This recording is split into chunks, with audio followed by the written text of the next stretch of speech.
guys, Samantha from Jessama Tutorials here, and today I'm going to show you a fun little veneer that I've been playing around with. So what you're going to need is some Primo Acro polymer clay and some embossing powders. Now this part is not completely necessary, but it gives a nice stone look to the piece. And the embossing powders just essentially act as texture in the clay.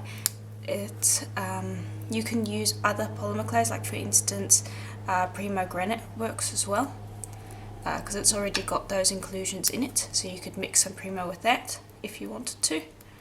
But I like to use embossing powder because I can pick my own colour, and yeah. So I've popped quite a bit in there. Then I'm just going to close that, and then you're just going to mix that into your clay. You can use the pasta machine, you can use your roller, you can even do it by hand, it's completely up to you. Just mix that into the clay until it's evenly distributed. And there we go. So you can see that adds a nice effect to the polymer clay. So now next we're going to need some pastels.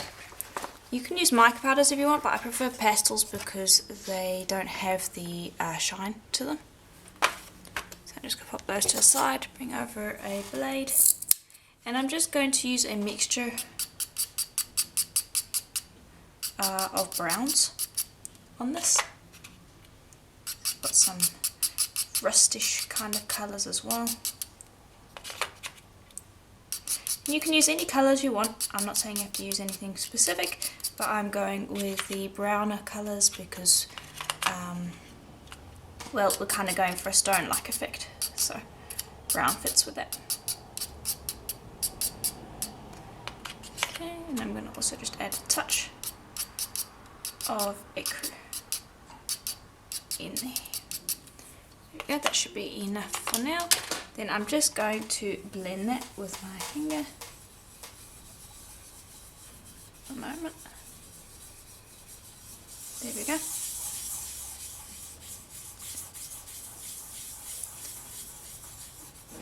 Just rub and burnish it on.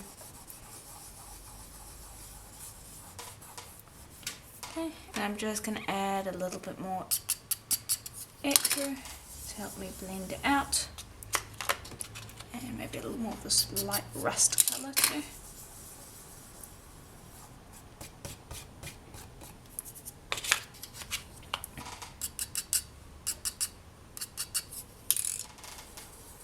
There we go. Just because I want the whole thing covered, and I kind of want these swirly patterns.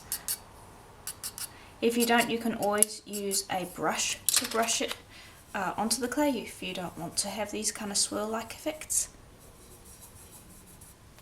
And I'm just taking the colours that I used and I'm just adding them on and just kind of blending everything together. And you can see under all of that we still have not lost the kind of gritty effect that we mixed into the Primo earlier, so don't worry about that getting lost. Okay, and I've just cleaned off my fingers, and now I'm going to bring over a new stencil. This is kind of a cow print stencil, but we're going to use it to create some more of the stony effect. I'm just going to roll that onto the surface of the clay.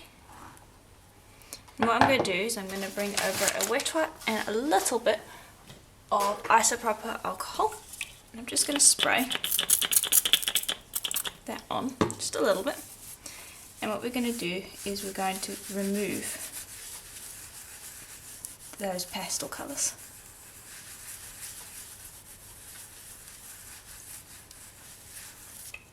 Like so.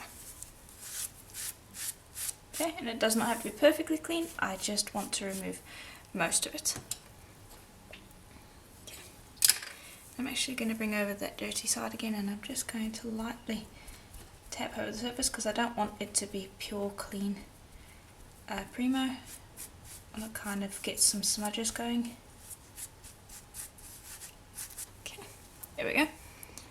And we will lift that up, and there you can see it's created a nice interesting pattern. Then I'm going to bring over a piece of paper, and I'm going to burnish this thoroughly so that we get the pastels really nice and burnished into the clay so they won't be lifted up easily, and also just so our sheet is nice and flat, so you get rid of any marks that the stencil would have put in. There we go. And I'm just going to go over with my finger, and any loose pastels will get smudged a little bit onto that print. You can see there's not a lot, so it's a good way to see how much pastel's still on there. I'm just burnishing that section because we still had some marks. There we go. Now I'm going to bring over one of my silk screens, and this has hieroglyphics and cave paintings on it. And we're just going to remove the sticky backing like that. And then we're going to put this on so that we have both hieroglyphics and cave paintings. And I'm just going to smooth that on. And the reason why we burnished the pastels was because this does have a sticky backing and will lift up the pastels a little bit. So you can see that it doesn't really lift up too much, but that's why you wanted them burnished on. Okay. Then I'm going to bring over some brown acrylic paint and some black acrylic paint. I'm going to start with the brown. I'm just going to kind of dot that around like so.